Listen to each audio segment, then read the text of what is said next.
大家好，欢迎观看居家101，我是阿杜。我们今天要来介绍纤维布 Microfiber。首先让我再次声明，本频道全部都是个人经验，没有任何广告。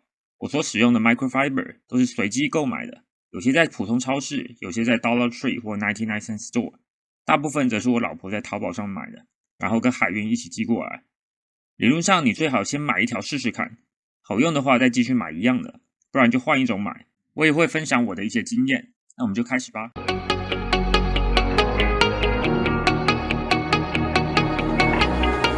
Microfiber 是人工聚合物，通常是聚酯、聚酰胺、聚丙烯的混合物。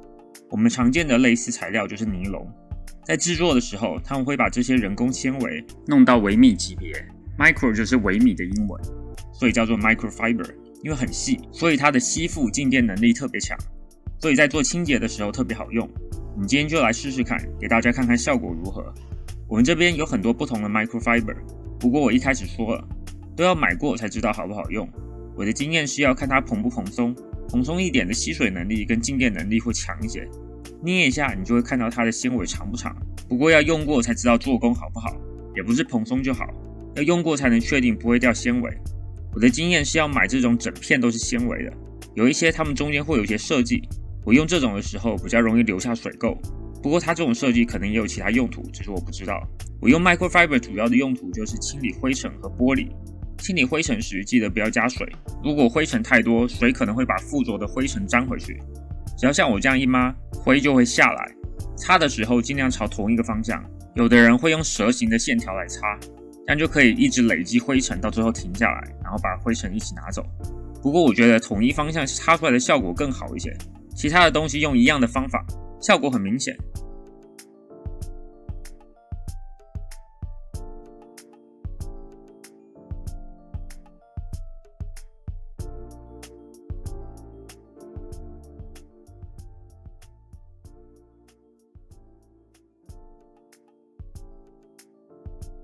我把它擦完了，已经很干净了。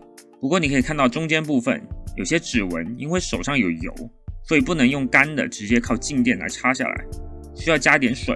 Microfiber 的另一个好处就是它很细，我以前在跆拳道馆帮忙过，所以常常需要帮忙擦大量的玻璃。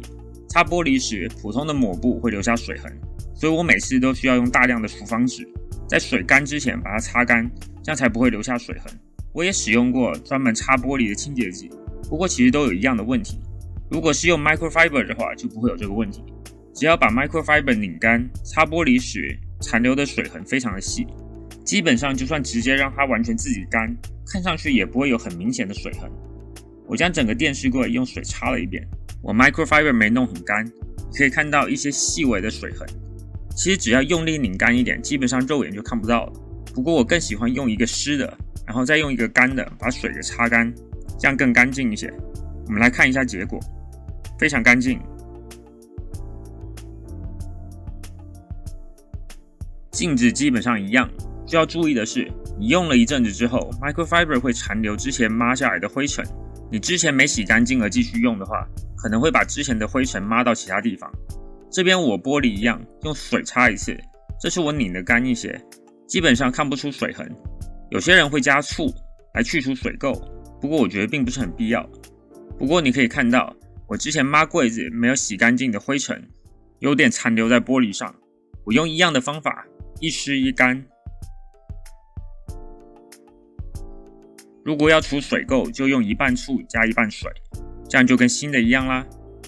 这方法可以用在任何地方，橱柜也可以。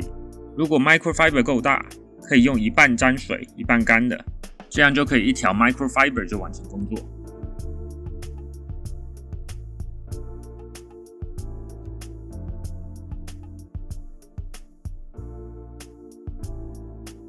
用完之后，记得 Microfiber 不要跟其他的衣物一起洗，它会把其他的毛屑全部都吸住，到时候擦东西时可能就会有残留。洗的时候记得不要加软化剂，然后烘的时候不要用最高温。烘之前记得清理过滤网，这样可以减少毛屑的附着。等用久了之后，淘汰掉的可以拿去擦车子，只要车子不要太脏，就跟擦镜子一样。如果车子太脏的话，就需要用水跟海绵先洗一下再擦。记得 Microfiber 只是比一般的布附着能力更强一些，然后水痕更细一些，它并不能直接去除脏污。如果你擦的东西太脏，你没有办法一笔就把它擦完，然后拿去洗，下一笔就会把前面附着的脏污又涂回去。不过我之前并不知道 microfiber 的水痕可以细到肉眼几乎看不见，所以我是近几年才开始用它来擦镜面和玻璃的，这样可以省下不少力气做清洁，比喷一下清洁剂然后再擦掉更省力，而且也快不少，也省下不少厨房纸，所以我特地拿出来说，这样我们就完成啦。如果您觉得视频有帮助，请按赞、订阅并开启小铃铛，我会尽量更新各种居家建议，希望对大家有帮助。非常感谢，谢谢收看。